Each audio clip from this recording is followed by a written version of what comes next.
Hi అండి, మీరెలా ఉన్నారు? మేమైతే చాలా బాగున్నామండి. ఈరోజైతే మేము కేపీహెచ్పీకి అయితే వెళ్తున్నామండి. మా శాన్వికి అయితే వ్యాక్సినేషన్ వేయించడానికి. మా హస్బెండ్, మా మామయ్య వాళ్ళు కూడా బైక్ పైన అయితే బయలుదేరారు ఫ్రెండ్స్. హాస్పిటల్లో చూయించుకుందామని చెప్పేసి ఇంకా మేము ఆటోలో అయితే వెళ్తున్నాము హాస్పిటల్ దగ్గరికి అయితే.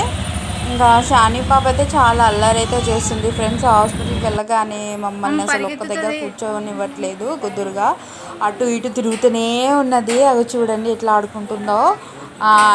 ఇంకా డాక్టర్ని చూడగానే తనకు తెలిసిపోతుంది ఈయన డాక్టర్, ఇంకా నాకు ఏమో చేస్తున్నారని చెప్పేసి డాక్టర్ దగ్గర వెళ్ళగానే స్టార్ట్ చేసింది. బట్ అక్కడ ఉన్నంతసేపు అయితే బాగానే ఆడుకుంది.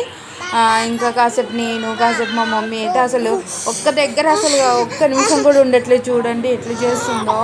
మా మమ్మీని అయితే బాగా విసిగిస్తుంది. ఏమన్నంటే వెయింగ్ మిషన్ దగ్గరికి వెళ్తుంది, వెయిట్ చెక్ చేసుకుంటుంది, లేదు అంటే ఇంకా అటు ఇటు తిరుగుతుంది అనమాట. చూడండి ఫ్రెండ్స్ ఎట్లా ఆడుకుంటుందో షాని పాప. ఇప్పుడు వ్యాక్సిన్ వేయించినప్పుడు అయితే అసలు ఘోరంగా ఇచ్చింది. తనకైతే 18 months అయితే వ్యాక్సిన్ అయితే ఉంది.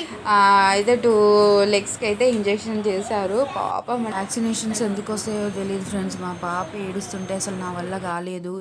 నేను చిన్న ఇంజెక్షన్ గుచ్చుకోవడానికి చాలా ఏడుస్తాను. అలాంటి మనసుకు బాధ అనిపించినా కానీ కొన్ని వేయించాలి కాబట్టి తప్పక వేయిస్తాం అంతే.